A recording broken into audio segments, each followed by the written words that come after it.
Narkoba sangat mengganggu ketenangan kita di kehidupan sehari-hari. Kita semua sadar jika narkoba adalah musuh bersama yang sangat sulit untuk dikalahkan.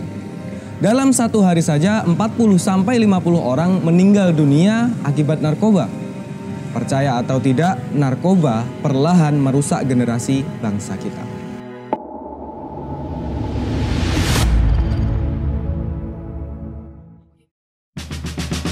Selamat datang di Limpedia. Kali ini kita akan membahas tentang narkoba.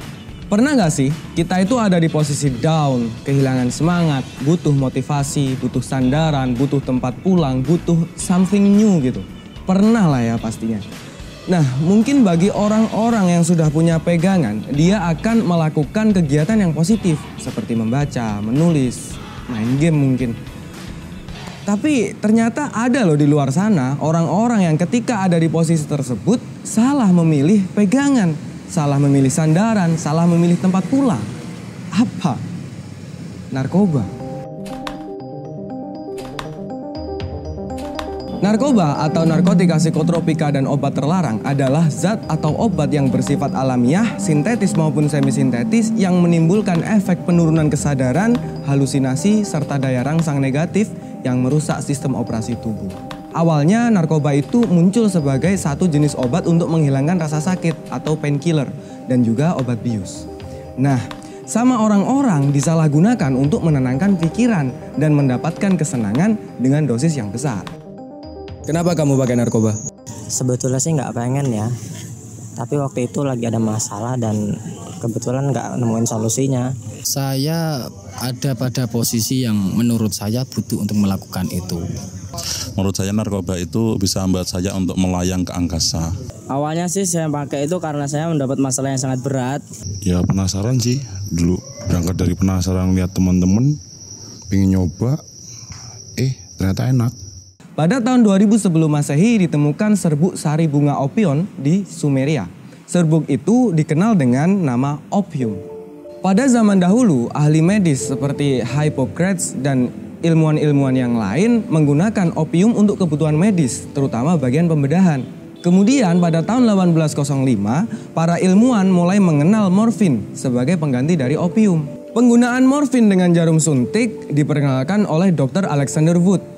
Penggunaan jarum suntik diyakini lebih mudah dan juga efek biusnya lebih cepat 3 kali lipat karena morfin langsung menuju ke darah.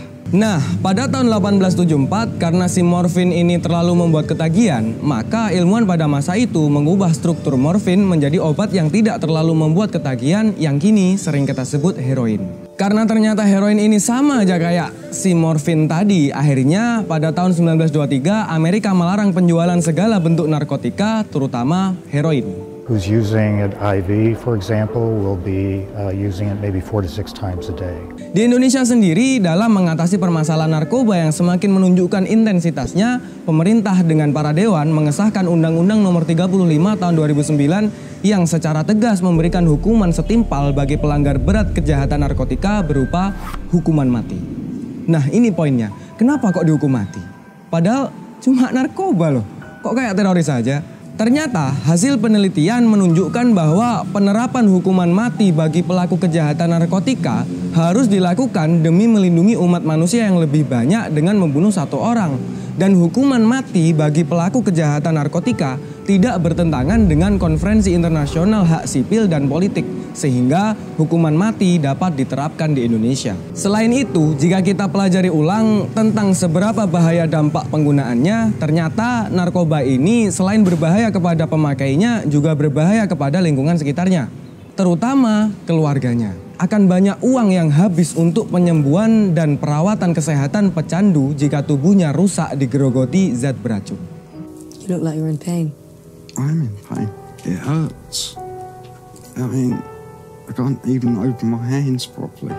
Dan kebanyakan pengguna narkoba itu akan dikucilkan oleh pergaulan sekitarnya. Atau mungkin jika dia lagi sakau dan gak punya uang buat beli narkoba, dia akan menghalalkan segala cara biar dapat uang buat beli narkoba. Dan yang paling berbahaya adalah narkoba jelas-jelas akan merusak generasi bangsa kita. 15.000 generasi muda kita mati setiap tahun karena narkoba.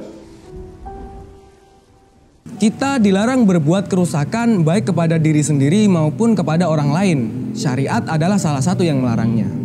Wala tulqu biaidikum ila tahlukah. Dan janganlah kamu menjatuhkan dirimu sendiri ke dalam kerusakan. Ayat itu secara eksplisit menjelaskan bahwa menjatuhkan diri sendiri ke dalam kerusakan adalah perbuatan yang dilarang. Itu kepada diri sendiri. Terus gimana dong kalau kepada orang lain?